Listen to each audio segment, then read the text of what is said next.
How does one get into Dungeons and Dragons? Asking for a friend. Oh my god, you are gonna wish you never asked me. If we're cracking this can open, we're cracking it open all the way. This is a Dungeons and Dragons channel now. You can get into D&D in so many different ways, but I'll start by telling you how I got into it. I've always been a bit of a nerd, so whisperings of it here and there had got me researching. I didn't understand if it was a board game or a video game or what it really was, because there wasn't one definition of Dungeons and Dragons, and now as a player, I understand that way more, and I can explain to you what that means. So definitely ask your questions in the comments so that I can get to that and nerd out. The first time I truly played Dungeons and Dragons was in university when a friend decided that he was going to recruit a bunch of us to play a campaign together. COVID got in the way, so unfortunately I never truly got to experience D&D. When I was working as a developer, I had a bunch of nerdy friends who wanted to play D&D and other TTRPGs like Call of Cthulhu and Kids on Bikes and Scum and Villainy, which were kind of like D&D, but with different rule books, like Star Wars based and like the 1920s, and I got into that instead.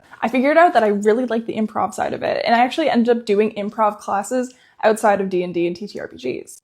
When I moved to Toronto, I realized that some of my favorite breweries were actually hosting D&D nights where I could just show up unprepared and play a game that night. These are called one-shots, and it was very low commitment, and I ended up meeting a bunch of new people, expanding my knowledge of D&D and different TTRPGs. So I heavily recommend checking out breweries and other nerdy spaces to see what events they're hosting, because they might be hosting meetups as well. Cheers!